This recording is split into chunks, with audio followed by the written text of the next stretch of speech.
RDJ recording studio presents YOLO spotlight में मैं जया आप सबका तहे दिल से स्वागत करती हूँ। अभी गर्मियों की छुट्टियां चल रही है, लेकिन इसी के साथ साथ कई सारे समर कैंप से बच्चों की एक्स्ट्रा एक्टिविटीज़ है और साथ में अगले साल की तैयारी भी कई सारे पेरेंट्स और बच्चे अभी भी कर रहे हैं।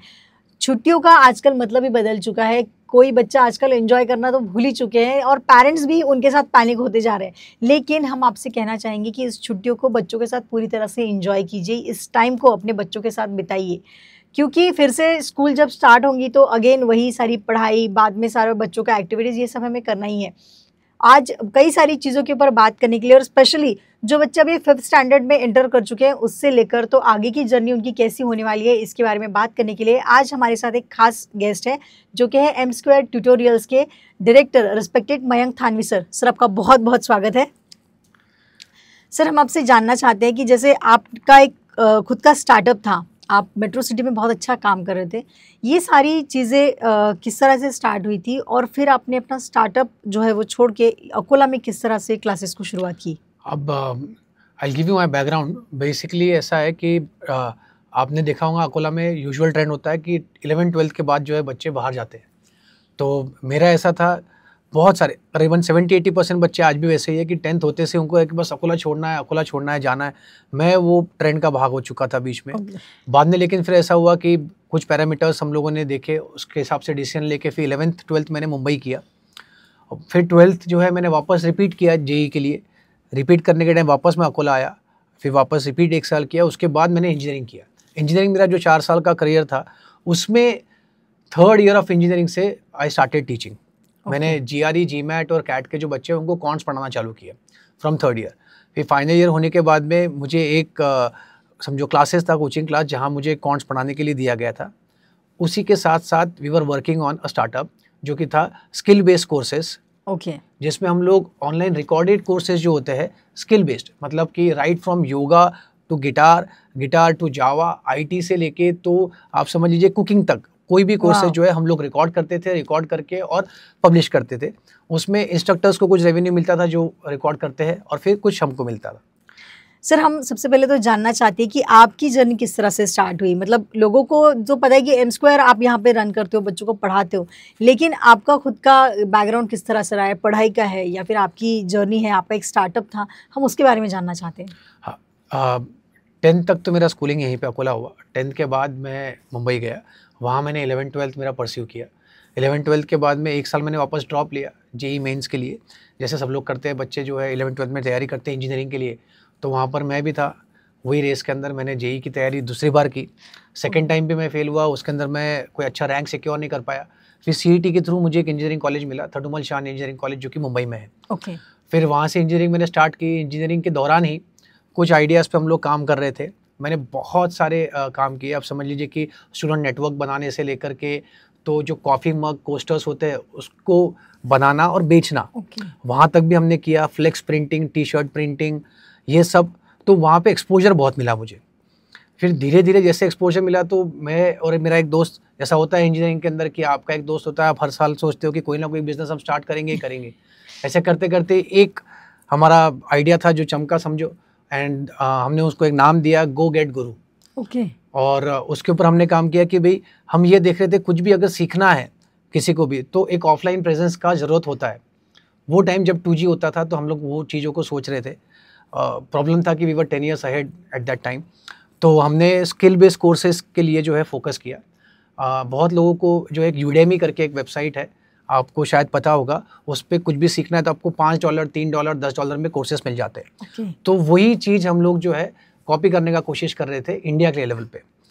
तो वो हम लोगों ने स्टार्ट किया और हमने करीबन 250 कोर्स प्रोक्योर किए। 250 कोर्सेज से हमने स्टार्ट किया। वहाँ पे ऑर्गेनिकली हमने काफ़ी डेवलप किया खुद को। फिर हमको पता चला कि ये मार्केट साइज़ बहुत बड़ा है और 2 जनों से एकदम से होने वाला नहीं है, it will require huge amount of cash. तो फिर हम लोग जो है इन्वेस्टमेंट के लिए बाहर होते हैं। और वही दौरान आई वॉज टीचिंग। मैं 3rd ईयर ऑफ इंजीनियरिंग से ही GRE, GMAT और CAT के बच्चों को कॉन्ट्स पढ़ाया करता था। तो वो टीचिंग का एक हॉबी था ही मेरा पहले से। तो वो साथ साथ चल रहा था, जिसमें इवनिंग टाइम 6 to 9 देना होता था, 3 hours ऑफ टीचिंग, हफ्ते में 3 दिन। उसका अच्छा खासा पैसा मिल जाता था, तो लाइफ चल रही थी अच्छे से। फिर इन्वेस्टमेंट्स का जैसे ही राउंड आया हमारा, करीबन 1.5 साल तक, समझो आप 18 महीने, मैं और मेरा दोस्त तो जॉब ले चुका था, मैंने जॉब लिया नहीं था, मुझे LNT में जॉब आया था पर मैं जॉब नहीं लिया, और मैं स्टार्टअप्स के लिए जो फंड होना चाहिए था वो फंड ढूंढने निकला। ओके। तो 18 महीने तक हम लोग करीबन 150 इन्वेस्टर्स को मिले, उसके बाद 150 फर्स्ट इन्वेस्टर था जिसने हम पे भरोसा बताया। एंड एकदम से बताएगा भी कौन, 23 साल 22 साल की हमारी उम्र है, वो टाइम पे 22-23 के हम थे। कोई एकदम आकर के 1 करोड़ 1.5 करोड़ 2 करोड़ कोई लगाना मतलब बहुत बड़ी बात होती थी। आज की तारीख में वो चीज़ जो है थोड़ा क्वांटम छोटा हो चुका है, बट आज से अगर मैं 10 साल पहले की बात करूँ तो वो टाइम पे 2 करोड़ या 2.5 करोड़ देना would be a very difficult task. तो हमें फर्स्ट ट्रेंच जो है वो मिला और हमने स्टार्ट किया। और वही दौरान, क्योंकि मेरा इंजीनियरिंग कंप्लीट हो चुका था, 1 साल का गैप भी हो रहा था, तो अब करे क्या, घर पे भी तो बताना पड़ता है कि आप क्या करने वाले। तो मैंने बोला कि मैं MBA की प्रिपरेशन करता हूँ। बहरहाल जो सब रूटीन होता है हर एक का कि भाई इंजीनियरिंग कर लिया, चलो अब क्या करेंगे, तो फिर अब MBA की प्रिपरेशन करते हैं। तो मैंने कैट की प्रिपरेशन करी, अब मुझे आता ही था तो मैंने कैट भी किया। अच्छा, NMIMS का इंटरव्यू था, मेरा कॉल आया मुझे मुंबई NMIMS ब्रांच के लिए, वहाँ पे मैं गया भी। वहाँ जाने के बाद मेरा इंटरव्यू हुआ और ऑलमोस्ट मेरा सिलेक्शन हो ही गया था, समझ लीजिए आप।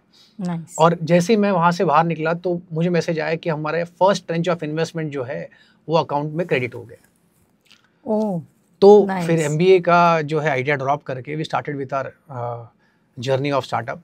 वहाँ पे तो मतलब वहाँ पे बहुत एक्सपीरियंस मिला कि अकाउंट्स कैसे मैनेज करते हैं, लोगों को कैसे मैनेज करते हैं, हायरिंग कैसे की जाती है, कैसे कैश फ्लो होता है, इनफ्लो होता है, ये सब कुछ चीज़ें वहाँ बहुत सीखने मिली मुझे। और इसी के साथ साथ धीरे धीरे ये पता चला कि एग्जैक्ट हमारे जनरेशन के अंदर और आगे आने वाले जनरेशन में क्या दिक्कतें हैं। क्योंकि मेरे पास जो हायरिंग में थे 2 लोग ऐसे थे जिनका 12th भी नहीं था, ऐसा समझ लीजिए कि 12th उसने किया ही नहीं, but he was the best editor I can know. उसको आप बोलो तो कंप्यूटर लैंग्वेजेस सबसे अच्छी पता थी। तो मैंने उसको वही पूछा कि तूने सीखा कहाँ से। ये सेट कि यूट्यूब से कुछ चीज़ें मैंने देखी, थोड़ा मैंने खुद से किया, तड़जोड़ करके मैंने सीखने की कोशिश करी। तो वहाँ से पता चला कि हाँ ठीक है, ये जो हम लोग सोच रहे हैं कि एक कोर्सेज बना करके हम देंगे तो उसका फ़ायदा एक्चुअल में होगा क्या। तो yes, we started with that point. धीरे धीरे हमने स्टार्ट किया, 2 राउंड ऑफ फंड्स मिले भी, 18 महीने तक हमने चलाया भी, लेकिन फिर बाद में we run out of cash और फिर हम लोग उसको कंटिन्यू नहीं कर पाए। ओके, लेकिन सर एटलीस्ट आपने वो रिस्क लिया एक स्टार्टअप करने का, क्योंकि बहुत सारे लोग ऐसा नहीं सोचते हैं, वो तो एक जॉब के पीछे भाग जाते हैं। लेकिन फिर आपका जर्नी किस तरह से टर्न हुआ, मतलब again back to pavilion Akola किस तरह से आप रिटर्न आए and then how N-Square start? तो वहाँ पे ऐसा था कि स्टार्टअप का जो अगेन अगला राउंड ऑफ फंड्स नहीं मिल रहे थे, तो फिर हम लोगों ने उसको हमको कॉल लेना पड़ा कि we can not run it. तो टीम को बुला के बोला कि अब हम लोग आगे नहीं कर पाएंगे। फिर उसके बाद क्या करना, तो मैं जॉब ढूंढने लगा एज़ यूजुअल। तो जॉब्स मिले भी मुझे, काफ़ी अच्छे जॉब अपॉर्चुनिटीज़ मिले मुझे।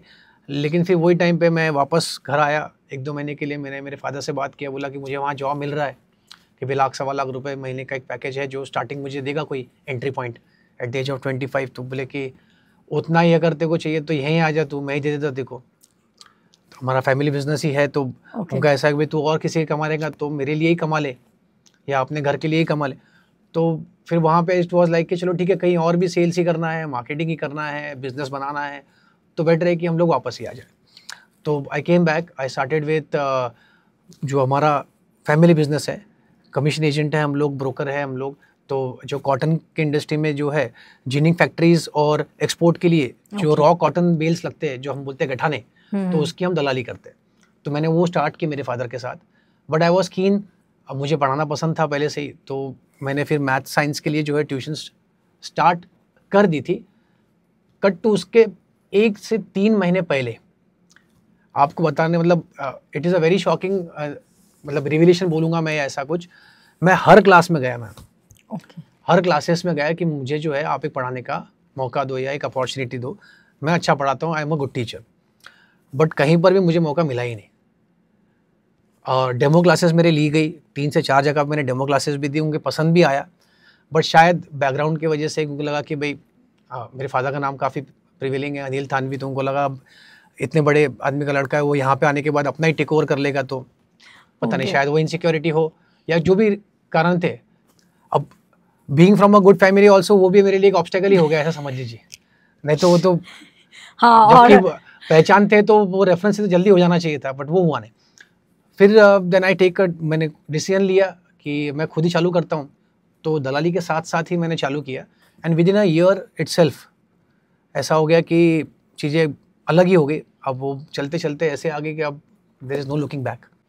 सर अभी आपके पिताजी जो वो तो बिजनेस फैमिली से बिलोंग करते हैं, तो डेफिनेटली आपके आइडिया को उन्होंने सपोर्ट किया ही होगा, क्योंकि बिजनेस अगर ग्रो कर रहा है तो डेफिनेटली वो आपको हेल्प करेंगे। लेकिन आइडिया किस तरह से आपने इसको एग्जीक्यूट किया, क्योंकि शुरुआत करने के टाइम आपने जिस तरह से डेमो क्लासेस दिए वहाँ पे आपको अच्छा मतलब रिव्यू नहीं आया, तो आपको नहीं लगता था कि ये एक रिस्क है कि लेना चाहिए कि नहीं लेना चाहिए? कुछ तो मन में चल रहा होगा आपके। हाँ, अब क्लासेस का तो मैं आपको अगर सच बताऊँ तो मेरा खुद का कहीं मन ऐसा था ही नहीं कि मैं एकदम से चालू कर दूँ इतना बड़ा कोई क्लास करके या इंस्टीट्यूट करके। मेरे फादर काफ़ी मेरे पीछे लगे हुए थे कि बेटा तेरा टीचिंग काफ़ी अच्छा लगता है मुझे, कन्विंसिंग पावर काफ़ी अच्छा है, क्योंकि जब मैं उनके साथ काम कर रहा था तो उनका यही बोलना था कि भाई जब कन्विंस करते हैं आप किसी को तो बहुत मीठी भाषा है ना, स्लो आप बोलते हैं, ये जो चीज़ें ये टीचिंग के लिए काफ़ी अच्छी होती है। अब again he is from a background of a business, तो उनको लगता है कि भाई ये चीज़ें अच्छी होंगी, and plus a passion of teaching for maths, ये चीज़ें कॉम्बाइन करने के बाद में जो है बहुत अच्छा उसका रिजल्ट मिल सकते। तो ही वॉज वेरी कीन, उनका था कि आप क्लासेस चालू करे ही करे, वो चलेगा। ही वॉज सो कीन कि मुझे सुबह उठ के पता चलता है कि न्यूज़पेपर में ऐड आ गया है, एम स्क्वायर ट्यूटोरियल्स नाम लिखा हुआ है, और मैं देख रहा हूँ ये कौन है, किसने चालू किया है, नीचे देखता हूँ कि मेरा ही नंबर है, मेरा ही नाम है और मेरा ही नंबर है। तो दिस वॉज इट कि मैं ये लेके चल रहा था कि चलो ठीक है हम अगले साल करेंगे, थोड़ा समय लेंगे, समझेंगे, बैकग्राउंड को समझेंगे, मार्केट को समझेंगे। और उसके बाद फिर मैंने चालू किया 2018 में, 2018 में आई स्टार्टेड गोरक्षण पे। अब गोरक्षण पे कोई क्लासेस का कभी कोई ट्रेंड था ही नहीं, चलन ही नहीं था। जब मैंने वहाँ चालू किया तो सब लोग आके बोलते थे कि भाई यहाँ कुछ चलने वाला ही नहीं है, आप यहाँ पे क्यों ही तो चला रहे, आपको अगर चालू करना है तो आप जाए जठारपेट में जो कि ट्यूशन एरिया है, या शास्त्री नगर में, वहाँ पे सबसे ज़्यादा ट्यूशन का माहौल है, और आपके पिताजी के पास तो पैसा भी है, तो आप एक काम करो, उनको बोलो कि वहाँ पे कोई है क्या तो ज़मीन लेकर के बना दे, या तो फिर रेंटेड प्रॉपर्टी ले लो, वहाँ पे आपको अच्छा स्कोप आएगा। बट मेरे दिमाग में ऐसा था कि जब हम छोटे थे तो हमें गोरक्षण से जठारपेट जाना होता था हर बार ट्यूशन्स के लिए, हमारे लिए कोई अच्छा ऑप्शन था ही नहीं। तो अगर मैं चालू कर रहा हूँ तो मेरे लिए सबसे पहले ये था कि मैं क्यों चालू कर रहा हूँ। सो देयर वर 2 रीजंस जो हम लोगों ने ये क्लासेस चालू की। पहला तो ये था कि कोई भी ऐसा बच्चा जो बच्चा वीक है या एवरेज है, उनके तरफ कोई ध्यान देता नहीं, या फिर उनका कोई हाथ ही नहीं पकड़ता, कोई उनको जाके ये भी नहीं पूछता कि बेटा तेरी पढ़ाई हुई है क्या तेरे को दिक्कत जा रहा है, तो एक काम कर, कल आ जा मेरे पास, 10-15 मिनट अपन डिस्कस करते। यहाँ तक भी कोई कॉन्वर्सेशन उनके साथ में कभी होता ही नहीं, और उनको हर बार ऐसा लगता है कि भाई हम बस हार रहे, हमारे जीवन में हर जगह हम हार ही रहे, तो वो सीख रहे हैं ऐसा उनको कभी समझ में आया ही नहीं। तो वो एक मेन रीज़न था हमारा कि हम ये स्टार्ट करें स्कूल कोचिंग, स्कूल ट्यूशन्स। सब जगह जो पैटर्न हम देखते हैं कि स्कूल ट्यूशन्स के अलावा बहुत सारी चीज़ें होती है, आपको पता ही होगा, एज ए पेरेंट आपने देखा होगा, आपका खुद का जो एक्सपीरियंस रहा है कि भाई बच्चे के लिए ट्यूशन हम लोग ढूंढते हैं तो स्कूल कोचिंग के अलावा बहुत कुछ मिल जाता है, प्योरली स्कूल कोचिंग जो है बहुत कम मिलता, और जो बच्चे एवरेज है, बिलो एवरेज है, उनके लिए क्या। सर वैसे तो अकोला को एजुकेशन हब बोला जाता है, यहाँ पे ऑलरेडी इतनी सारी ट्यूशन क्लासेस की भीड़ के बीच में क्या आपको एक सेकंड के लिए ऐसे डर नहीं लगा था कि अगर मैं भी स्टार्ट करूँ पता नहीं क्या रिस्पॉन्स होगा? तो शुरुआत कैसी थी, मतलब पेरेंट्स का फ्लो या फिर स्टूडेंट्स का फ्लो किस तरह था आपके यहाँ, और नाम कैसे डिसाइड किया? नाम तो मैंने बताया आपको, जैसे सुबह उठते से मैं देख रहा हूँ तो नाम है, नाम मैंने रखा भी नहीं। इसका पीछे का जो मेन क्रेडिट है वो मेरे छोटे भाई को ही मैं दूंगा, उन्होंने ही नाम रखा वो। और बहुत सारे लोग सोचते हैं कि नाम कैसे आया, तो कई बार बाद में हमें पता चला कि लोगों का ऐसा मानना था कि माइंड स्क्वायर या मैथ्स पढ़ाते तो मैथ्स के हिसाब से एम आ गया होगा, ऐसे बहुत सारे अलग अलग लॉजिक्स आए। Then I made it clear कि मेरे भाई ने ही बताया था वो, और मेरे भाई का नाम मधुरम है, मेरा नाम मयंक है, तो जो इनिशियल्स है M वो M स्क्वायर हो जाता है, वैसा वो नाम जो है वहाँ से आया। कि अकाउंट्स वगैरह जो है मेरा भाई हैंडल करता है, और जो भी डिसीजन मेकिंग होता है तो उसके अंदर उसका बहुत बड़ा हाथ होता है। कई बार जो मैंने शुरू किया था शुरुआत में मुझे इतना कॉन्फिडेंस नहीं था जितना कॉन्फिडेंस मेरे फादर को या मेरे छोटे भाई को रहा होगा या मेरी मम्मी को रहा होगा। एंड वन मोर थिंग, मेरा बैकग्राउंड टीचिंग का जो है वो रहा है। मेरी जो मदर है उन्होंने करीबन 10 साल ट्यूशन्स लिए है, बट ओनली फॉर मराठी।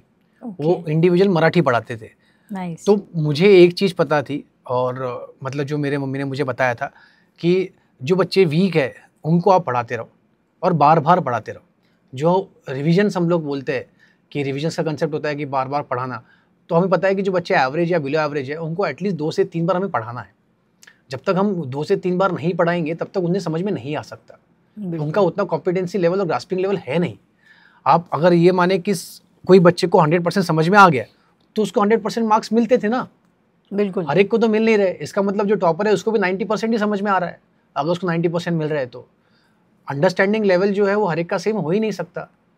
तो जब सेम नहीं हो सकता है तो हर एक के लिए टीचिंग कैसे सेम हो जाएगा। तो वो कस्टमाइज्ड जो लर्निंग था वो हम लोग ढूंढ रहे थे कैसे करें। तो फिर हमें पता चला कि अकोला में ही नहीं बाहर भी है, हर सीबीएसई स्कूल्स के अंदर 8 स्टैंडर्ड तक सबकी किताबें ही अलग अलग।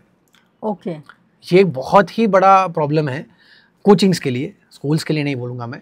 स्कूल्स तो अपना काम कर रही है कि बहुत अच्छा एजुकेशन का लेवल उनको बना के दे रहे हैं कि ताकि कॉम्पिटिटिव एग्जाम्स के लिए भी वो प्रिपेयर कर पाए। बिल्कुल। कोई ऑक्सफोर्ड पैटर्न को यूज़ करता है, कोई बीनस्टॉक पैटर्न को यूज़ करता है, कोई होमी बाबा फाउंडेशन का बुक पैटर्न यूज़ करता है। अलग अलग पैटर्न्स है जो भी एजुकेशन पॉलिसी के तहत उनको अलाउड है, वो अपने बुक्स वो लोग बनाते हैं जो बहुत अच्छे करिकुलम्स होते हैं। बट प्रॉब्लम यही है, जो बच्चा वीक और एवरेज है उसके लिए दिक्कत है कि उसको एक बार टीचिंग में नहीं समझ में आएगा तो उसको एक्स्ट्रा ट्यूशन्स का ज़रूरत है। अब जब वो जाएगा तो वहाँ पर वो टीचर के पास में भी उतने नंबर ऑफ स्टूडेंट्स होने चाहिए, वरना वो कैसे पढ़ाए वो एक बुक को लेकर के। तो we came up with a concept called school wise batches. तो हमने वो स्टार्ट किया। हमारे पास इनिशियली तो बहुत ही कम, मतलब हमने 2 या 4 बच्चों के साथ में ही स्टार्ट किए थे। मेरे पास डेमो क्लासेस के लिए तो बोलूँ मैं तो 10th सीबीएसई के लिए 28 बच्चे आए थे। एडमिशन एक ने भी नहीं लिया। स्टेट बोर्ड की बैच ही जो शुरू हुई थी मेरे पास, और सीबीएसई के बच्चे मेरे पास आए थे आफ्टर राखी, अगस्त के बाद। और 10th में बहरहाल कौन एकदम से रिस्क लेगा ना, नया क्लासेस है तो 10th के लिए सीबीएसई मेरे पास में आफ्टर दिवाली समझ लीजिए 2-3 बच्चे और आए, तो 4 से 5 बच्चे थे जो हमारे पास में थे। वहाँ से मेरा सीबीएसई का जर्नी जो मेजर है वो स्टार्ट हुआ। फिर हमने स्कूल वाइज बैचेस को कन्वर्ट करना चालू किया। इनिशियली मैथ्स और साइंस ये 2 ही उनको ऑप्शंस होते थे। फिर हमने इंग्लिश को ऑप्शनल रखा था, फिर मैथ साइंस इंग्लिश किया। फिर उसके बाद हमने ऑल सब्जेक्ट्स के लिए ऑफ़र किया। फिर मैथ साइंस इंग्लिश एसएसटी ये 4 सब्जेक्ट्स कंपलसरी करके और 2 सब्जेक्ट्स का ऑप्शन दिया। देन उसके बाद के साल में हमने सारे सब्जेक्ट्स कंपलसरी कर दी। ओके सर, तो शुरुआत तो आपने खुद ने की थी, जैसे आपने कहा आपके भाई आपके अकाउंट्स में आपको हेल्प करते थे। इसके अलावा जो आपके साथ जो कलीग्स थे या फिर जो स्टाफ आपने सिलेक्ट करे वो किस तरह से फिर आपके साथ जुड़ते गए? वो तो सर मैं आपको बताऊँ तो ऐसा था कि मैंने शुरू किया और पहला बैच जो है वो चालू हो गया। तो मैथ्स में मैं पढ़ा रहा हूँ, साइंस में मैं पढ़ा रहा हूँ। मैथ्स पढ़ा लूँगा मैं, फिजिक्स पढ़ा लूँगा, केमिस्ट्री पढ़ा लूँगा। बायो तो पॉसिबल नहीं है, इंजीनियरिंग बैकग्राउंड है। तो मैं टीचर ढूंढ रहा था कोई साइंस पढ़ाए। तो वहाँ पर ऐसा था कि अब जो मिल जाए वो मेरे लिए भगवान ही है, क्योंकि अब बच्चे आ गए, उनको पढ़ाना भी है, टीचर का भी ज़रूरत है और अच्छा टीचर का ज़रूरत है जो मेरे जैसा समय दे। तो मैं बहुत सारे टीचर्स जो वेल एस्टेब्लिश्ड हैं उनके पास गया। सबने ही मना किया मुझे कि हमारे ऑलरेडी कमिटमेंट्स है तो हम नहीं आ सकते। कुछ का ऐसा था कि भाई नया स्टार्टअप है, एकदम रिस्क कैसे क्या कोई लेगा। तो देन आई मेट जो हमारी पहली फैकल्टी आप समझ लीजिए सुधीर खंडेलवाल सर, जो हमारे यहाँ पे साइंस लेते हैं। ओके। वो भी मिले मुझे कैसे, तो वो खंडेलवाल भवन में किसी के मैयत में आए थे। वहाँ वो बाहर मिले और मुझे मेरे जो कॉमन फ्रेंड है सोमेश, उसने वहाँ पे उसको मिलवाया। उनके ही चाचा लगते हैं तो वो मिले। उन्होंने बोला, मैंने उनको बताया कि ऐसा ऐसा है। तो फिर मैंने उनको बोला कि अपने पास इतने इतने बच्चे हैं, ऐसा ऐसा मैं पे कर सकता हूँ। तो वो बोले कि भाई मैं पहचानता हूँ तुझे बेटा, काफ़ी सीनियर है मेरे से, तो घर यही है, मेरा बैकग्राउंड यही है। तो बोले मैं पहचानता हूँ बहुत अच्छे से, तू मम्मी के साथ में सामने कॉम्प्लेक्स में आया करता था, छोटा था तब, तो तू टेंशन ले मत, अपन स्टार्ट करते, सैलरी वगैरह जो भी हो बाद में देखेंगे, पहले अपन स्टार्ट तो करें। वो टाइम पे सर खुद अपने इंडिविजुअल साइंस के बैचेस लिया करते थे। तो साथ में आए सर, हम लोगों ने शुरू किया। He didn't even ask me at least for 6 to 8 months की क्या हिसाब होगा, क्या सैलरी होगा। बस उन्होंने टाइम दिया and he wasn't also confident कि एकदम से स्ट्रेंथ अपने पास आएगा। बट एक एक करते करते जो बच्चे आए, जो बच्चों ने हमारे पास में सपोर्ट बताया, फिर उनके पास उनके पेरेंट्स ने सपोर्ट बताया, दे वर वेरी हैप्पी और बहुत सेटिस्फाइड थे। तो धीरे धीरे जो है वो चीज़ें बदलती गई। फिर एक के बाद एक टीचर जो है इंट्रोड्यूस होता गया, और जो टीचर्स हमारे पास में आए, फिर हमारे पास एसएसटी के लिए जो है एक तुषार निर्मल सर आए। एसएसटी सोशल स्टडीज़, जिसमें हिस्ट्री ज्योग्राफी दोनों आता है। हम लोग स्टेट बोर्ड में हिस्ट्री अलग, ज्योग्राफी अलग करते थे। इंग्लिश के लिए वी हैड जूली मैम, बहुत ही विख्यात नाम है इंग्लिश के लिए, तो she was also there with us. But ma'am जो है 2-3 साल के बाद में मैम का टाइम कंस्ट्रेंट इतना हुआ कि टाइम नहीं दे पाते थे मैम। तो मैम ने जो है फिर जंप किया 11th-12th में, 5th to 10th के लिए फिर मैम ने अवॉइड किया। फिर अब ऐसी बात है कि ये जो तुषार सर हमारे साथ में आए, तुषार निर्मल, वो मेरा इमीडिएट जूनियर ही है, ओके। स्कूल टाइम जूनियर, मुझे पता भी नहीं कि मेरे ही स्कूल का जूनियर है जो पढ़ाता होगा। उसके साथ फिर उसका एक और दोस्त आया, Rishi Jhunjhunwala, he started taking English के लिए हमने एक और टीचर लिए। फिर ऐसे करते करते मराठी के लिए प्रीति कंकाल मैम, संस्कृत के लिए माया देशमुख, राखी मंत्री फॉर हिंदी, वही मंत्री मैम को ही मैंने बुलाया। तो मैम को बताया मैंने कि मैम मेरे पास हिंदी के स्टूडेंट्स तो कम रहेंगे, तो आपको पूरेगा क्या? जो मैंने अमाउंट बताया था वो इतना कम था कि वो तो आने जाने का पेट्रोल ही उससे ज़्यादा लगता था। But she showed that confident, उन्होंने कॉन्फिडेंस बताया। जो भी मेरे पास अब टीम है, एक फैमिली के जैसा टीम है कि कुछ भी अगर लगता है तो each and everyone is together. फिर अब हमारे लिए चैलेंज ये था कि हर साल पैटर्न चेंज होना, that was the greatest challenge for us. CBSE में पैटर्न हर साल चेंज होना, एग्ज़ाम का पैटर्न चेंज होना, बुक्स का पैटर्न हर एक जगह चेंज होना, पढ़ाने का अलग अलग, और फिर फ्रेंचाइजी मॉडल्स। अब क्योंकि अकोला जो है जाना जाता है उसके लिए, तो हर साल एक नया फ्रेंचाइजी आना, बिल्कुल। वो सब प्रॉब्लम्स जो है वो हर साल रहे। सर आप जैसे बोल रहे कि पेरेंट्स और बच्चों ने बहुत अच्छा विश्वास दिखाया आपकी तरह, एक बिलीव सिस्टम एक बनता चला गया लोगों के साथ, और जर्नी जब बहुत अच्छी स्मूथ चलने लगी, कुछ ना कुछ तो हर्डल्स उसमें आता ही है। तो कोविड का सिचुएशन कैसा रहा, और उसके बाद भी आज तक जितने सारे बच्चे आपसे पढ़ के गए, तो किस तरह का बॉन्ड है आपका उनके साथ? अभी इनिशियल जो लेवल पे स्टूडेंट्स थे, डेफिनेटली उनको तो बहुत ज़्यादा समय मिलता था, तो वो तो सुबह भी आते थे, शाम में भी आते थे। बट जैसे जैसे हम लोग आगे बढ़ते गए तो हमने ग्रोथ ही देखा, नंबर ऑफ़ स्टूडेंट्स बढ़ रहे, तो हमारे साथ जो फैमिली टीचर्स है वो भी बहुत एक्साइटेड रहते थे कि नंबर ऑफ़ स्टूडेंट्स बढ़ रहे हैं, स्टूडेंट्स बढ़ रहे तो फैमिली ग्रो हो रहा, टीचर्स बढ़ रहे, एक एक मेंबर जो है टीचिंग फैमिली के अंदर बढ़ता था, स्टूडेंट फैमिली में बढ़ता था। तो बच्चों के साथ में बॉन्ड जो है वो हमेशा इस तरीके से रहा कि उनके एक्चुअली प्रॉब्लम है क्या, ये क्योंकि मैं खुद फेस कर चुका हूँ। मैं खुद भी अभी 10 साल पहले स्टूडेंट रहा हूँ, 2015 पास आउट हूँ, कुछ ज़्यादा इतना लंबा समय नहीं है। 2018 में शुरू किया, मतलब 3 साल पहले तो मैं स्टूडेंट ही था। तो मुझे पता है कि एज ए स्टूडेंट जो है डिस्ट्रैक्शंस बहुत होते हैं बिल्कुल। स्टूडेंट लाइफ के लिए। एक बच्चे का कोई दोस्त है, अगर वो बात नहीं कर रहा है 2 दिन के लिए, तो उसके लिए वो भी बहुत बड़ा पहाड़ का ऐसा प्रॉब्लम है। तो वो डीप लेवल रूट तक जाना, समझना, उतना तो मैं नहीं बोलता कि पॉसिबल होगा, बट यस हमारा एक ट्राई रहता है कि हम बच्चों को पूछते रहते हैं कंटिन्यूसली कि बेटा पढ़ रहे हैं, बस किसी का नाम ले लिया और पूछा कि पढ़ रहे हैं। तो अभी भी जो पुराने बच्चे हैं वो अगर कभी आते हैं तो मिलते हो, तो ऑब्वियस है सब टीचर्स को मिलते ही, उनका एक बॉन्ड होता ही है। बट हमारा एक ऐसा अलग रहता है कि कोई ना कोई एक मेमोरी हमारे साथ में शेयर्ड है, और क्योंकि मेरा थोड़ा मेमोरी अच्छा है तो मुझे फेसेस याद होते हैं, नाम याद होते हैं, तो मुझे याद है। And again boil down to सब चीज़ें मैंने की है, तो मुझे पता है कि कौन सा स्टूडेंट था, कौन सी ईयर में था। अब तो बहरहाल स्टूडेंट्स का नंबर बढ़ गया है तो अब याद नहीं रहता है इतना, बट हाँ पहले के जो पुराने स्टूडेंट्स हैं उनके साथ में उतना बॉन्ड होता था। और प्लस एक और चीज़ क्या है, बीइंग लोकल, सबसे बड़ा जो एडवांटेज है बीइंग लोकल। और मेरे साथ जो सुधीर खंडेलवाल सर है, वो उनका जो एज है ही इज़ 45+, तो वो जो है वो ऑलरेडी इन पेरेंट्स के फादर्स को अच्छे से पहचानते हैं। बिल्कुल। और हमारे एरिया के लोग हैं तो हम तो उनको पहचानते ही, कोई अगर आए तो उसको बोलते अच्छा तू इसका लड़का है क्या, तू इसकी लड़की है क्या, मैं तो इसके साथ क्रिकेट खेला हुआ हूँ, मैं तो इसको पहचानता। तो वो जो एक बॉन्ड है वो एक अलग तरीके का बॉन्ड हो जाता। फिर उसका एक सेंस ऑफ रिस्पॉन्सिबिलिटी और बढ़ जाती है हमारी कि भाई ये तो हमारी एरिया का बच्चा है, भाई मेरे पड़ोसी का है या मेरे दोस्त का या मेरे समाज का, तो वो जो चीज़ें हैं और रिस्पॉन्सिबिलिटीज़ बढ़ जाती है। तो हमने कभी ऐसा देखा ही नहीं कि professionally we are teaching students जो कमर्शियल बेसिस पे हमारे पास में आ रहे हैं और फीस पे कर रहे हैं। हाँ वो तो ऑब्वियस है कि पैसा तो बहुत ज़रूरी है और वो आना ही है। अगर आप पढ़ाओगे तो ऑटोमेटिकली बच्चे जो आपको फीस दे करके जाएंगे। तो वो धीरे धीरे जो है ना बॉन्ड हमारा इतना गहरा होते गया कि हमें समझ भी नहीं आया। और स्कूल वाइज टीचिंग में हमें समय और मिलता गया, बैच साइज छोटा होते गया, बैचेस बढ़ते गए, मल्टीपल बैचेस में हम लोग काम कर रहे थे। पहले टीम को बहुत भारी गया because it was not that easy कि 7 बच्चों की बैच, 8 बच्चों की बैच पढ़ाओ, जबकि बाहर सब जगह ऐसा है कि 25 बच्चे, 30 बच्चे, 40 बच्चे एक साथ लेके आप पढ़ा दो, कॉमन टॉपिक पढ़ा दिया, आपके स्कूल के हिसाब से आप देख लो। कई बार तो ऐसा भी होता है कुछ स्कूलों में ये टॉपिक पीछे का लिया है, किसी को सामने का लिया है, फिर उसको और दिक्कतें होती है। बिल्कुल। तो हम लोग एक ही क्लास में वही टॉपिक को 2 बार 3 बार जब उनका एग्जाम रहेगा फिर से पढ़ाते, ताकि उनको मदद हो। वो जो पार्ट होता है ना, वहाँ से वो देखते हैं कि एफर्ट्स टीचर का इतना हो रहा है, then they come closer to the teacher. वो देखते हैं कि नहीं हाँ हमारे मदद के लिए कोई आ रहा है, भाई इतने एफर्ट्स ले रहा है टीचर, तो हम भी उसके लिए करेंगे। फिर वो चार्ज अप होकर के रिजल्ट जो है वो हमारे लिए लाने के लिए कोशिश करते। बच्चे रिजल्ट लाते किसके लिए, अपने माँ बाप के लिए या अपने टीचर्स के लिए। वो खुद के लिए काम कर ही कहाँ रहे हैं, उन्हें तो पता ही नहीं है कि उनको क्या बनना है।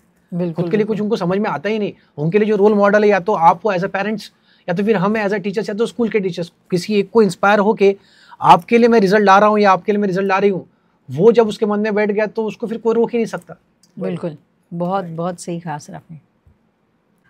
सर कोविड का सिचुएशन सबके लिए बहुत डिफिकल्ट था उस टाइम पे, लोगों के साथ कनेक्ट करना या फिर ऑनलाइन पे आना, लोगों को सीखने के लिए भी बड़ा टाइम लग रहा था इन सारी चीज़ों को। तो आपने इन चीज़ों को किस तरह से फेस किया, किस तरह से कोप अप किया और उनको भी किस तरह से सिखाया इन चीज़ों में? अब मेजरली मुझे एडवांटेज था कोविड के अंदर, और रीज़न बीइंग कि मेरा स्टार्टअप बैकग्राउंड रहा है ऑनलाइन एजुकेशन को लेकर के। तो कोर्सेज जो है वो बनाने से लेके पब्लिश करने तक मैंने खुद सब किया है। स्टूडियो सेटअप करना, नाइस। क्रोम कास्टिंग बोलते हैं हम लोग, हेड कास्टिंग बोलते हैं, ये सब चीज़ें जो है मुझे पहले से पता थी। वीडियो एडिटिंग वगैरह ये सब मैं कर चुका हूँ, तो मेरे लिए ये चीज़ें बहुत आसान थी। बट सबसे बड़ा टास्क था जो मेरे साथ टीचर्स है, जो सीनियर टीचर्स है, वो टेक्नोलॉजी को इतने अच्छे से जो है ना समझते हैं, ना ही वो कंफर्टेबल हो।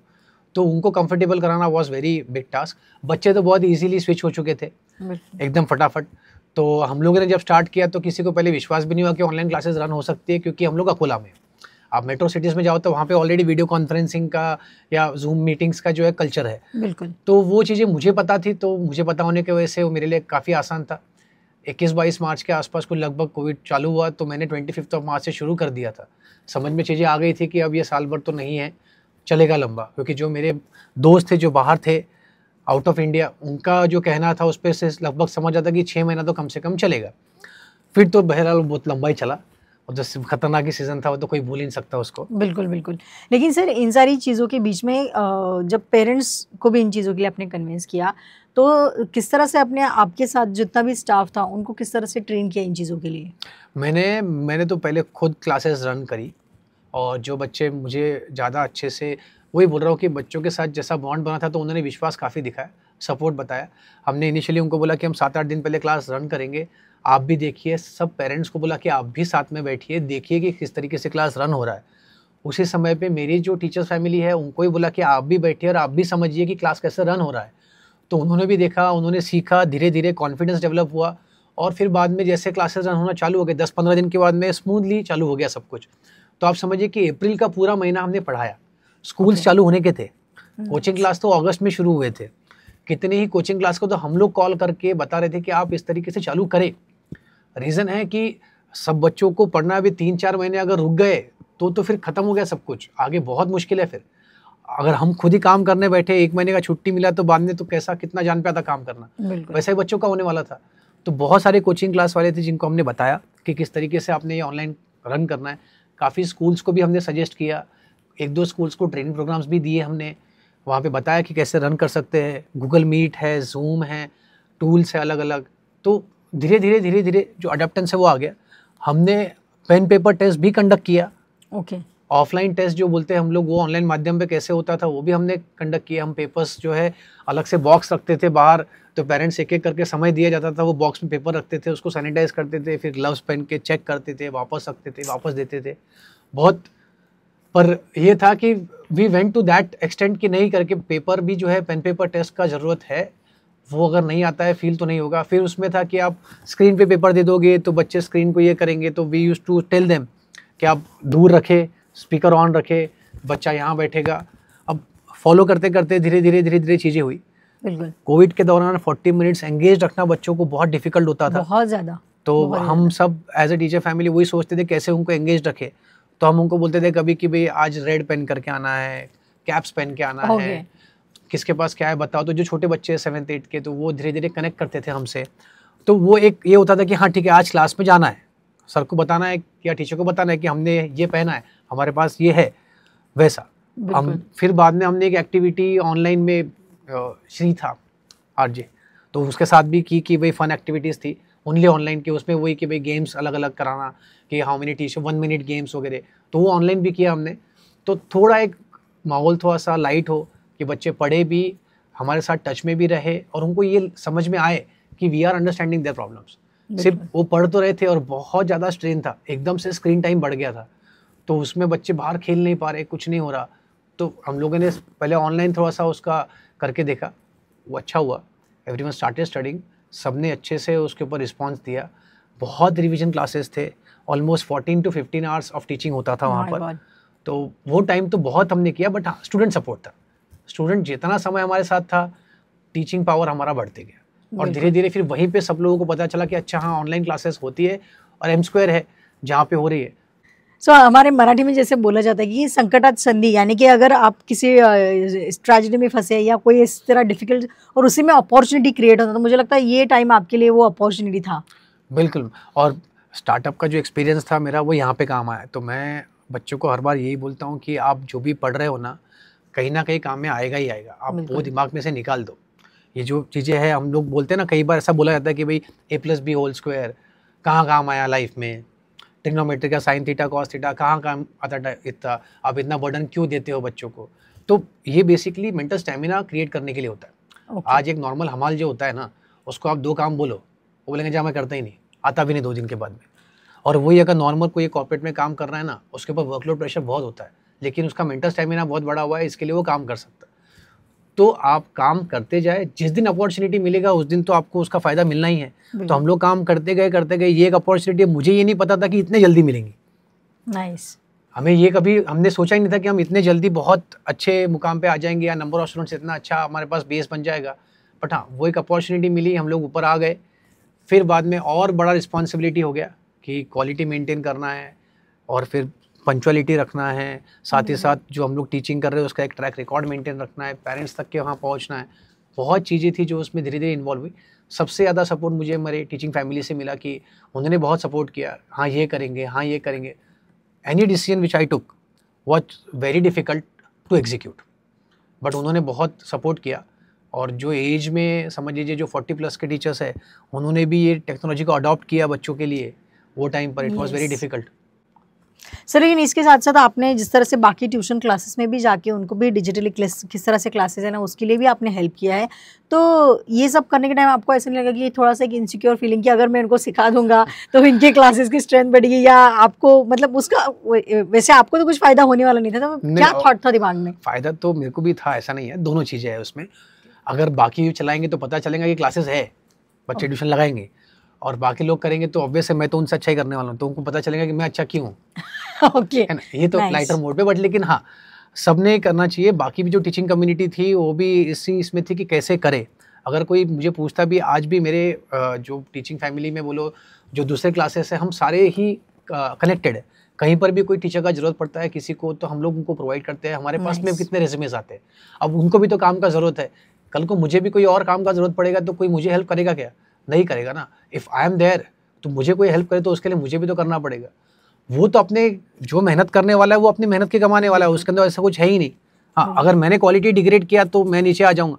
बट हाँ, दोनों चीज़ें थी, एक अवेयरनेस कि हाँ ऑनलाइन क्लासेस होते हैं, सब लोग ले रहे हैं, सिर्फ हम नहीं हैं, एक वो भी चीज़ थी, और साथ ही साथ उनको भी कुछ ना कुछ मिलना चाहिए, दोनों। बिल्कुल सर, एज अ पेरेंट जब मैं खुद अपने बच्चों के लिए अगर ट्यूशन क्लास ढूंढने, मुझे पता है मेरा बच्चा एक एवरेज स्टूडेंट है, तो मैं जो एक रूटीन पैटर्न पहले चलता था, एक ट्रेडिशन कि हाँ स्कूल का सिलेबस जो है बच्चों को नहीं समझ में आ रहा है इसलिए ट्यूशन लगाई जाती थी, लेकिन अब जो है वो टोटली कॉन्सेप्ट जो चेंज हो चुका है, क्योंकि अभी बच्चे कॉम्पिटिटिव फाउंडेशन 5th स्टैंडर्ड से उनका वो पूरा उस बर्डन में आ जाते हैं। तो आप किस तरह से आपने ट्रेडिशन रखा है अपने एम स्क्वायर का? देखिए, हम तो पहले से ही इस पे फोकस थे कि जो बच्चों को स्कूल का नहीं समझ में आ रहा है, that is the basic step 1 है वो। अगर स्कूल का ही नहीं समझ में आएगा तो कॉम्पिटिटिव वर्ल्ड में आप जाओगे ही कैसे? तो जो मेन है कि स्कूल का नहीं समझ में आता है, तो उसके लिए हमने कोचिंग स्टार्ट किया। और अब जैसे हम देख रहे हैं कि जैसे NEP के तहत, एजुकेशन पॉलिसी के तहत जो चीज़ें चेंज हो रही है करिकुलम में, अब वही कॉम्पिटिटिव एग्जाम्स को सपोर्ट कर रहे हैं। अभी आप CBSE, हमारे टाइम पे होता था कि स्टेट बोर्ड ही था सिर्फ, हाँ, और CBSE का करिकुलम पढ़ाया जाता था, उसको बोलते थे फाउंडेशन। अब ऑलरेडी CBSE करिकुलम सब जगह पर है, और अब हम देख रहे हैं कि CBSE करिकुलम की बुक्स और स्टेट बोर्ड की बुक्स जैसे जैसे चेंज हुए लगभग सेम ही है। और उल्टा मैं बोलूँगा कि स्टेट बोर्ड का जो करिकुलम है वो ज़्यादा टफ है, लेकिन पेपर का पैटर्न थोड़ा सा ईजी है, बर्डन ज़्यादा नहीं है, पार्ट्स में ब्रेक है। CBSE में 80 मार्क्स का मैथ्स का पेपर और स्टेट में 40 के 2 पेपर, तो वो थोड़ा सा एक फ़र्क पड़ जाता है। बट सिलेबस को लेकर के मैं ये नहीं बोलूँगा कि ये बच्चा पीछे रह जाएगा या ये बच्चा आगे हो जाएगा, वो कुछ नहीं। हाँ, पर ये बहुत बच्चों के मन में भावनाएं आती थी, तो सेंटर ने अब वो ले लिया है, वो कॉन्करेंट सब्जेक्ट बना लिया है उसको कि भी स्टेट और गवर्नमेंट और सेंट्रल गवर्नमेंट दोनों के तहत वो एक सब्जेक्ट रहेगा। तो NEP के तहत सभी स्कूल CBSE होने वाले वो भी है, बट हमारा यही मानना है कि अगर स्कूल का नहीं आता है तो बाकी तो आप छोड़ दो। School coaching is very very important and very must. पहले यही होता था, तो हम वही ट्रेडिशन को आगे भी फॉलो कर रहे हैं और बच्चों को स्कूल का ही नॉलेज पहले दे रहे हैं और उनको वही बोल रहे हैं कि आप ज़्यादा बर्डन ना करें, 10th तक अपना स्कूल लाइफ एंजॉय करें। बिल्कुल सर, हम जैसे पहले देखते थे कि बहुत ही ज़्यादा इतनी ट्यूशन क्लासेस नहीं थी, या फिर आपकी हमारी जनरेशन शायद हमने 10th स्टैंडर्ड के बाद ट्यूशन क्लासेस या 10th के लिए ट्यूशन क्लास ज्वाइन किया होगा। अभी हम देखते हैं कि 5th स्टैंडर्ड से बच्चों को फाउंडेशन और बाकी सारी चीज़ों का इतना बर्डन होता है। तो एग्जैक्टली क्या टाइम पीरियड होना चाहिए फाउंडेशन की प्रिपरेशन के लिए या फिर कोई भी कॉम्पिटिटिव एग्जाम की प्रिपरेशन के लिए? अब देखो, समय तो बच्चे के ऊपर डिपेंड करता है कि उसका इंटरेस्ट क्या है। अगर आपको खेलने में इंटरेस्ट है, बच्चे को खेलने में इंटरेस्ट होता है, तो बच्चे, हमने देखा है हमारे टाइम पे हम 8-8 10-10 घंटे खेल ही रहे, धूप में खेल रहे, बारिश में खेल रहे। वैसे अगर कोई बच्चे को कोई सब्जेक्ट पसंद है तो वो कितना भी पढ़ लेगा, लेकिन अगर नहीं पसंद है और आप उसको ज़बरदस्ती करने वाले हो, तो आप देखिए कि आप ही को कोई ज़बरदस्ती बोलता है कि 2 घंटा बैठ के एक काम करके दे, कैसा आप फील करेंगे, वैसा ही वो बच्चा भी फील करेगा। हाँ, स्कूल कोचिंग बहुत ज़रूरी है मेंटल स्टेमिना डेवलप करने के लिए। जो हम बात कर रहे हैं वो नहीं डेवलप हो रहा है वहाँ पर, उससे नहीं कोप अप हो रहा है, तो एक ट्यूशन्स लगाए आप कि भाई उसको वो चीज़ें अच्छे से समझ में आए। कुछ बच्चे वीक है, उनको बार बार पढ़ना है, तो एक बार स्कूल में एक बार वापस ये। अब जो 4 घंटा 5 घंटा स्कूल लेवल पे ट्यूशन्स होते हैं, मुझे नहीं लगता कि उसका ज़रूरत है। और दूसरा, जो बच्चे ऐसे जो राइट फ्रॉम 5th स्टैंडर्ड या 8th स्टैंडर्ड प्रिपरेशन कर रहे हैं JEE और नीट के लिए, ठीक है, कंपटीशन बहुत है, आप करें, मेरा ये मानना नहीं है कि वो गलत है, बट हाँ, मेरा पर्सपेक्टिव अगर आप बोले पर्सनली, तो मेरे को ऐसा लगता है कि कोई चीज़ जो 2 साल की है वो 2 साल में करे तो ज़्यादा बेटर। यस, एग्जैक्टली, मैं यही जानना चाहती थी। आप 5 साल में वो काम करोगे 2 साल का, तो आगे दिक्कतें यही आ रही है। हम देख रहे हैं हमारे जनरेशन में कि वर्कलोड प्रेशर हैंडल नहीं हो रहा है।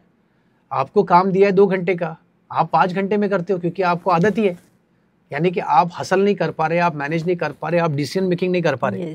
तो आपको हर चीज़ों के लिए समय चाहिए, और फिर इसीलिए बहुत अच्छे पोजीशन पे भी जो लोग हैं वो लोग अपना जॉब छोड़ रहे हैं, डिप्रेशन में आ रहे हैं, क्योंकि अब वो मैनेज ही नहीं कर पाते चीज़ें। तो अलग अलग पर्सपेक्टिव है, बट इतना लोड देना मुझे नहीं लगता कि सही। हाँ, आप कम्युनिकेशन स्किल डेवलप कराए, बच्चों का कॉन्फिडेंस डेवलप कराए, बच्चों से बात करें, समय दे अपने बच्चों को, आप ही के बच्चे हैं वो। साथ ही साथ क्या है, जैसे मैंने बताया कि जिसका इंटरेस्ट है और जिसको चीज़ें आसान लगती, तो हर एक के लिए ज़रूरी नहीं है कि मेडिकल फील्ड और IIT या समझो JEE नीट, ये जो इतने कॉम्पिटिटिव, हाईली कॉम्पिटिटिव एग्जाम है, 24 लाख बच्चे एग्जाम दे रहे, 80,000 पास हो रहे हैं, 15 लाख बच्चे एग्जाम दे रहे, 10,000 12,000 सीट्स। इसमें हर बच्चा कॉम्पीट तो कर ही नहीं सकता, इसलिए तो इतने कम सिलेक्ट हो रहे हैं। एक तो सीट्स भी कम है, तो ऑटोमेटिकली सबका उतना कैलिबर नहीं है कि वो सीट्स को ले पाए। तो उतने कॉम्पिटिटिव वर्ल्ड में आप सही में वहाँ पे स्टैंड करते हो क्या, ये आप बच्चों से धीरे धीरे जाने, उससे बात करें, समझे कि वो आपका बच्चा है, वो आप अच्छे से पहचानते हो। जब हमें कई बार आके पेरेंट्स बोलते हैं कि सर ये आपका सुनता है, कैसे पॉसिबल है, 10 साल तक 12 साल तक बच्चा आपके पास रहा है, ठीक है, 9 महीने घर में आपके पास में होगा, 10-12 साल आपके पास होगा, मेरे पास 2 दिन आया तो मैंने बोला वो समझ लिया, है ना, वो चीज़ें सुन रहा है। क्यों? क्योंकि उसको दिख रहा है कि हम एफर्ट्स ले रहे हैं, we are taking efforts to communicate with him, हम उससे बात करने की कोशिश कर रहे हैं, हम उसको समझने की कोशिश कर रहे हैं। तो ये चीज़ें जो आपको देना है, 10 मिनट देना है घर पे, कोई बड़ा बात नहीं है 10 मिनट 15 मिनट अपने बच्चे को देना।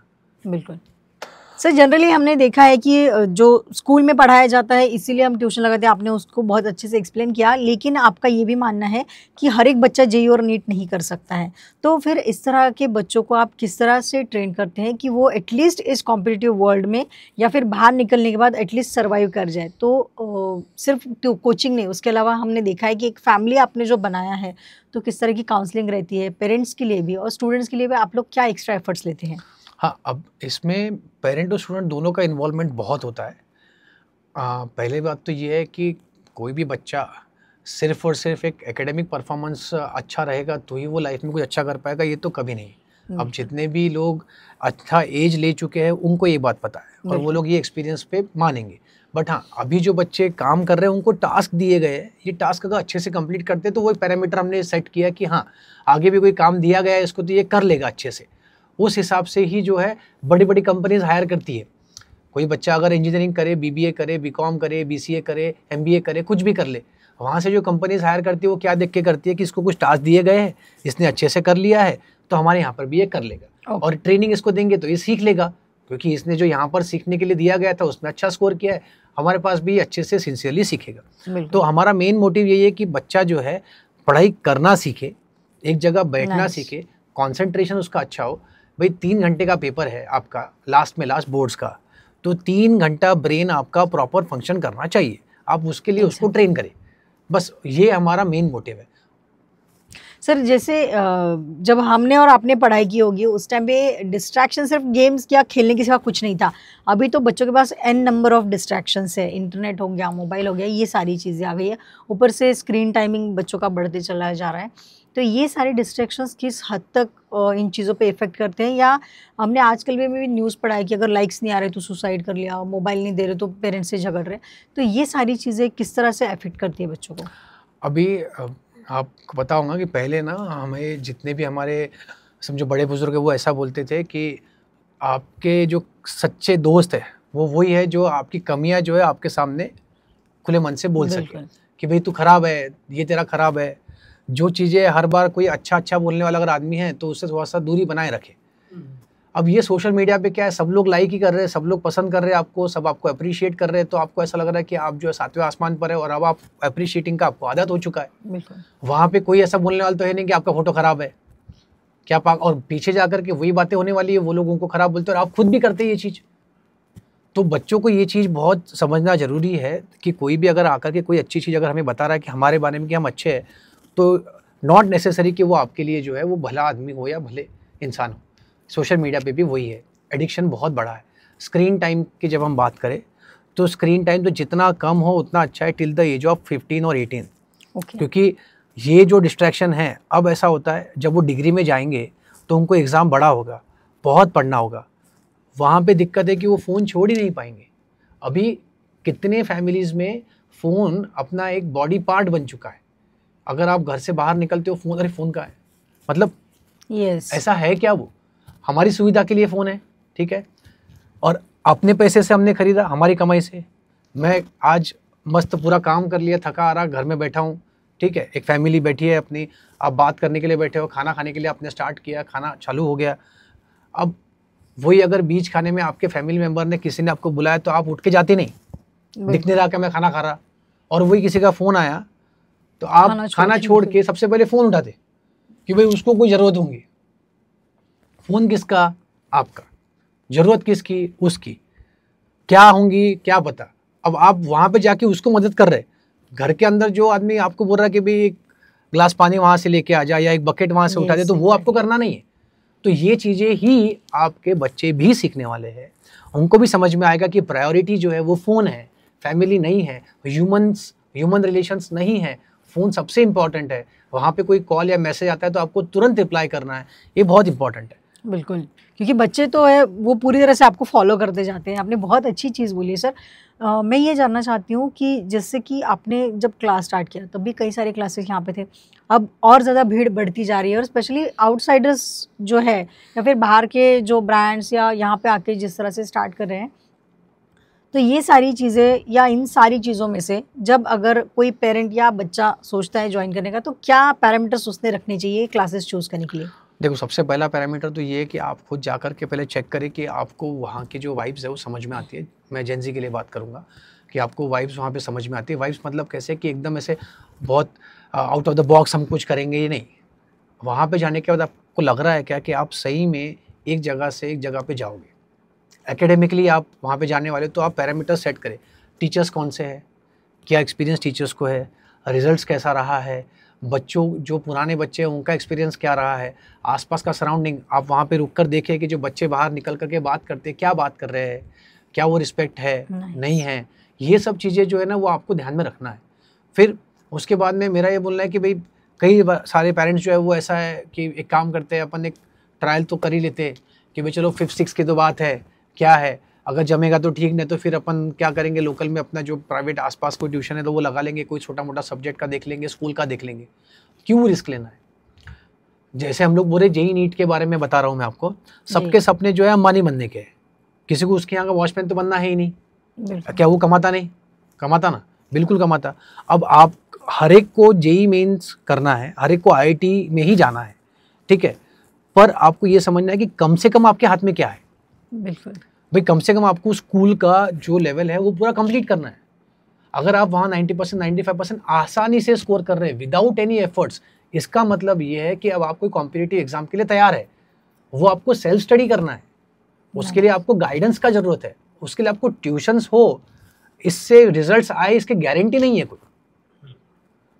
हाँ, मदद मिल सकता है डेफिनेटली। और अभी ऐसा हो गया है कि भाई शायद स्कूल्स में इतना बच्चों को मिल नहीं पा रहा हो तो वो ट्यूशन्स के लिए आ रहे हैं, तो वहाँ पे उनका हो जाता हो, वो रीज़न से भी है। प्लस घर पे पेरेंट्स को भी इतना समय नहीं है कि वो उतना टाइम दे करके बच्चों को पढ़ा पाए, इसलिए ट्यूशन्स का चलन और भी ज़्यादा बढ़ रहा है। बट हाँ, parents will have to give some time.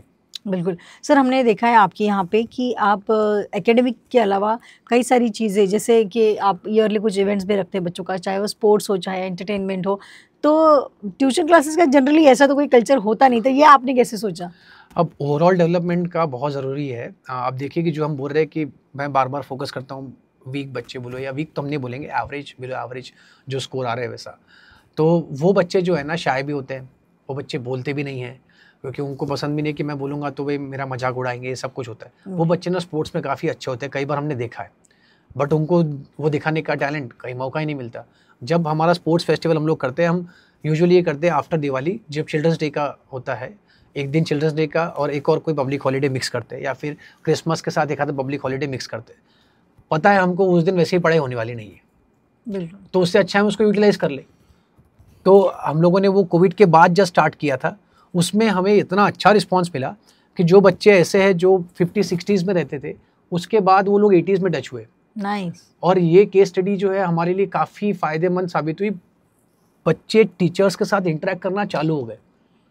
वो जो बच्चे थे जो बिलो एवरेज थे, उनको कॉन्फिडेंस आया कि नहीं करके इधर नहीं तो मैं इधर तो कॉम्पीट कर ही लेता हूँ, इसको हर जगह ये आगे नहीं है मेरे से। और जो बच्चा एकदम कॉन्फिडेंट था कि मैं हर जगह आगे हूँ फील्ड में, उसको ये बात समझ में आती कि नहीं भाई, अपन जब जाने वाले हैं एग्जैक्ट मार्केट के अंदर, तो अपनी वैल्यू किसके लिए, ये स्किल के लिए, तो अपन ये स्किल के लिए जाने जाएंगे, इसको अपन और अच्छा बेहतर करते रहे। और इसको समझ में आता कि ये नहीं है तो ये, ऐसा जरूरी नहीं है कि मैंने पढ़ाई नहीं तो करी। आपने मतलब अदर जो डोर्स है वो उनके लिए ओपन कर दिए। बिल्कुल। तो लेकिन सर इसके साथ क्रिटिसिज्म भी मिला होगा? हाँ हाँ बिल्कुल मिलता ही है। हम तो इसके साथ में ये भी करते हैं, टीचर्स डे जब होता है हमारा तो हम क्विज रखते हैं। ओके। दिवाली के जस्ट पहले हम एक पेंटिंग एक्टिविटी रखते हैं। तो ये सब उन्हीं दिन होता है जिस दिन पढ़ाई नहीं होती है। चिल्ड्रंस डे को कोई भी बच्चा जो है कोचिंग में पढ़ाई नहीं करता है, ना स्कूल में करता है, तो हम उसको यूटिलाइज करते हैं ताकि हम उससे और इंटरेक्शन कर सके। बिल्कुल। जब पेंटिंग एक्टिविटी होता है वो हमने स्टार्ट इसके लिए किया क्योंकि आफ्टर कोविड बच्चे चंचल हो गए। वो दिया एक देते हैं हम लोग, दिया पेंट करने के लिए, वो बच्चा 1 घंटा 1.5 घंटा एक ही दिया पेंट करता है और इतने मन से पेंट करता है। जब वो लेके आता है कि मैंने कुछ बनाया है, उसका जो वो कॉन्फिडेंस है वो बहुत एक 7वें आसमान पे रहता है। फिर वहाँ से उसको एक कॉन्फिडेंस है कि हाँ मेरे टीचर ने मेरे को कुछ बताया तो मैं कर लूँगा।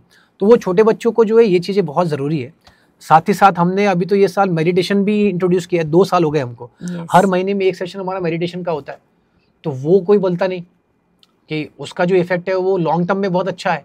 हम देख रहे हैं हमारे यहाँ बच्चे जो धीरे धीरे जो है थोड़े जो बहुत ज़्यादा नॉटी होते थे थोड़े कम हो गए, तो उसका फ़र्क जो है लंबे समय पे मिलेगा। बिल्कुल। और मेडिटेशन एक ठहराव लेके आता है आपकी लाइफ में, तो ये बहुत अच्छा इनिशिएटिव है सर। ये तो हम ये जानना चाहते हैं कि जो पेरेंट्स हैं, स्पेशली कई जगह ऐसा होता है कि ट्यूशन लगा दिया अब तो बच्चा पढ़ ही लेना है, तो ऐसे भी पेरेंट्स आपको मिलते ही होंगे।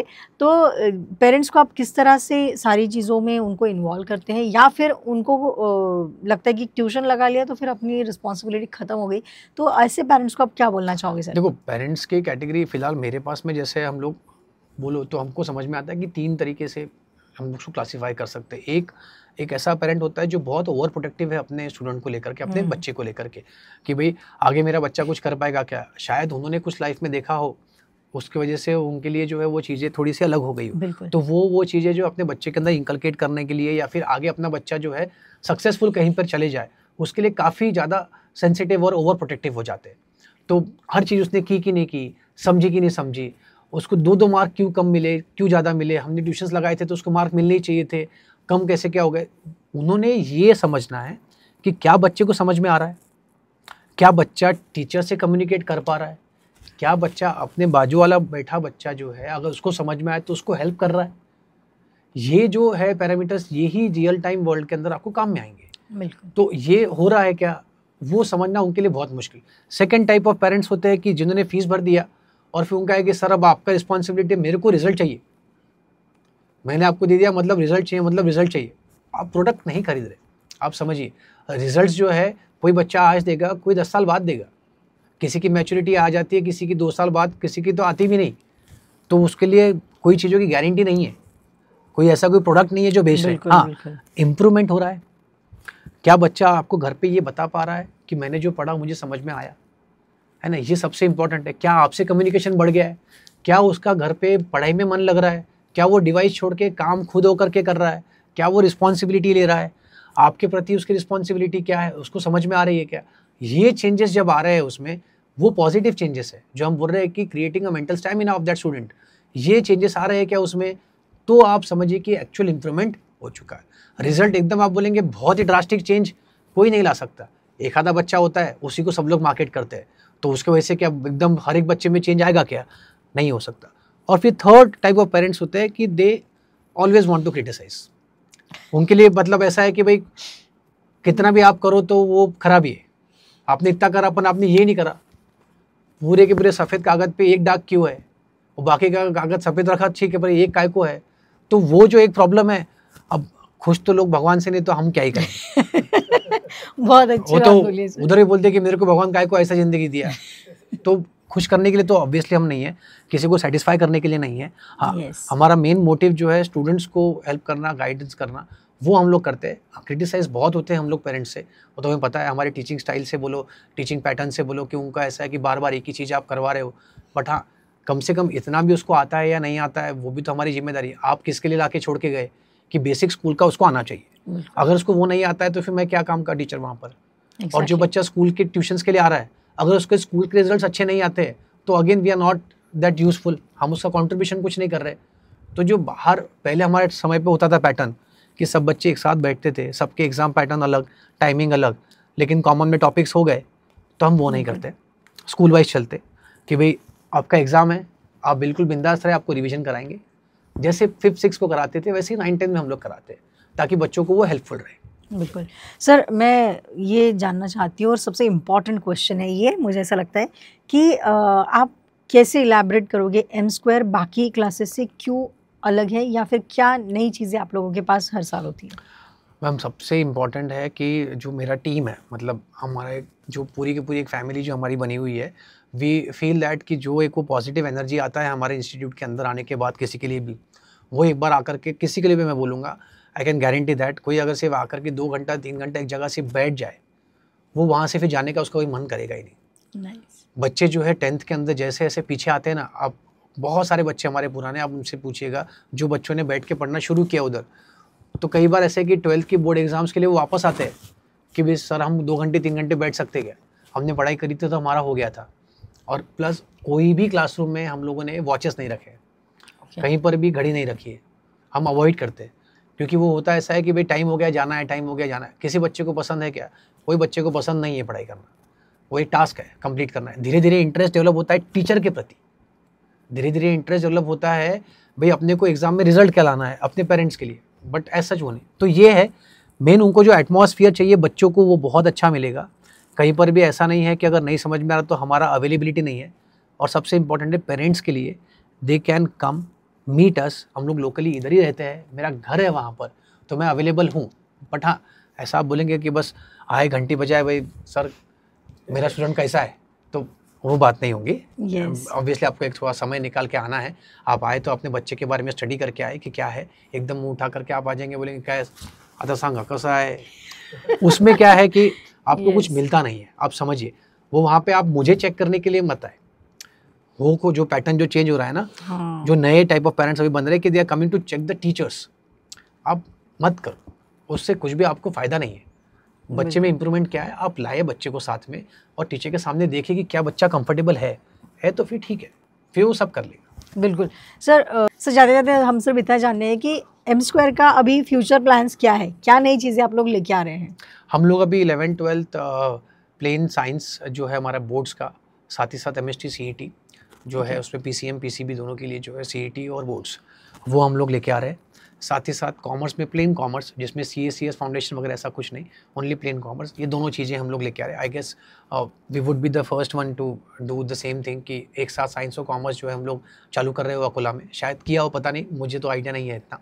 सो आई गेस हम लोग क्लेम कर पाए आगे पीछे। तो ये चीज़ है। अगेन मेन वही है, जिसको JEE mains, NEET, CA foundation, जो बहुत कॉम्पिटिटिव एग्जाम्स है, जो एवरेज और अबव एवरेज बच्चा नहीं कर पाता है, उनके लिए ही मेजरली हम लोग ये सेगमेंट कर रहे हैं।